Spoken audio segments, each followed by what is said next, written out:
Kill la Kill is a series I like a lot, and although it has one of the strongest and most well-developed leads in anime in Ryuko, I would have to be lying if I said the supporting cast were as fleshed out, as although they are all very good, and they don't really have the depth of side characters in other longer running series. Not to say this is a bad thing though, as the characters in Kill la Kill don't all need long tragic backstories, and those shorter backstories for characters like the Elite Four are about all the story needs to be good. However, even amongst the supporting cast, there is one character that I think stands out amongst the rest, and that is Gamagori. If at any point during the video you are entertained, then please consider liking or subscribing, as I can't explain how much one small action can do for this channel. Anyway, on with the video. Gamagori is one of the first characters we ever meet in the show, and is shown mercilessly beating, killing and hanging up a student who stole a Goku uniform, which is in quite a stark contrast to how we see him at the end of the series as a man who threw himself in front of a life-threatening attack in order to save Mako. Though that is not to say he's changed, it's more that he's more willing to show his true self near the end of the series when the true motive of the academy is outed. He is an impenetrable shield for both Satsuki and all the students of Honnoji Academy. However, why is he such a loyal follower of Satsuki, and why is he so passionate about his role as a shield? Gamagori was the student council president at his junior school and acted as a strong and dependable leader who fought on the front lines against those who threatened the peace of his school, a bit like Hinokage from Madarka Box if any of you have read it. But anyway, Gamagori fought against the threats to his school till one day he came across a group of delinquents who were pressuring another student into jumping off a building. Gamagori was unable to prevent the student from falling, and if not for Satsuki, the kid may have died. Although at the time Gamagori did not approve of Satsuki's methods, he was shown in that moment the power of true strength, a power beyond his own.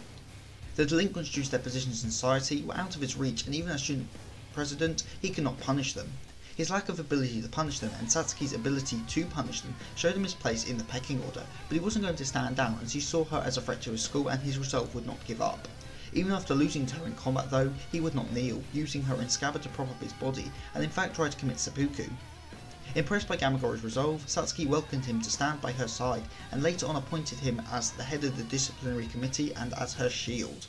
Oh, and my boy waited 2 years before entering high school just so he could be by Satsuki's side. What a champ. Gamagori starts off as an adversary force to Ryuko in her quest to find the identity of her father's killer, and faces off with her in the election, trying his goddamn hardest to prevail. Though he does lose. Through his interactions with Ryuko and Mako before the election, we got a feeling of his true self, and how he really wasn't the arsehole he had been presented as through his role as the head of the disciplinary committee. And due to his role, he always had to keep up the face of a strong man who would punish anyone who stepped out of line, though that's not to say he had any issue with beating down lawbreakers, in some cases to death. However, outside of his job, he was quite a pleasant guy, always offering a hand to a student in need, and getting on a bit too well with best girl Mako. And when the time came for the academy to turn against Rego, Gamagori was one of the first to raise his fists and fight. He is probably the most openly loyal of the Elite Four and will follow any of Satsuki's orders to the letter. Though that's not to say he's just some lapdog.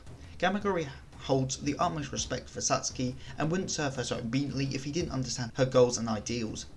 He had incredible resolve, being able to move under the effects of the Shinra Koketsu while carrying the rest of the Elite Four and Mako, an impressive feat of will indeed, and again speaks of his dedication to Satsuki, as most of his resolve comes from being there to act as her shield.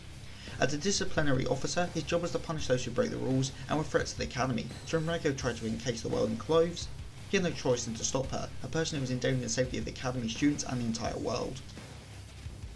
Yes, Gamagori is a masochist. I think his uniform makes that very clear, and well yes, he seems to like taking damage in battle.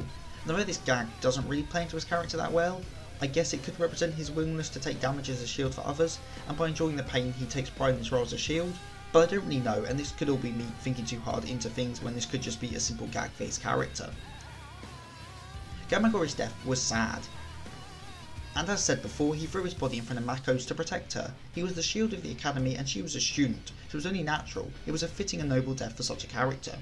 Well, that would be true if he didn't just faint instead, though don't get me wrong, I am glad he survived, as if not for that, we wouldn't get probably my favourite scene in the whole show, Gamagori coming back from the dead and single-handedly taking down the shield of the tower with his unrestrained ego burst, which is, come on, absolutely amazing. Probably the stupidest attack in Kill la Kill, but one of the best.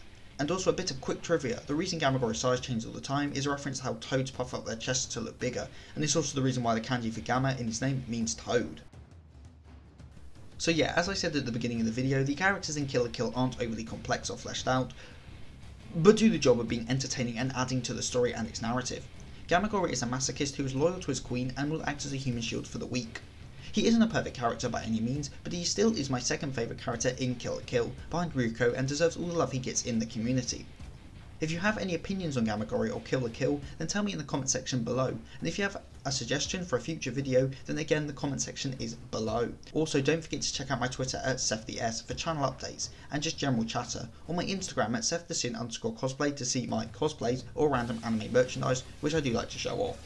So with all that said and done, I've been Seth the Sin, the Deadly Sin of Geek, and I am signing out. Stay safe everyone.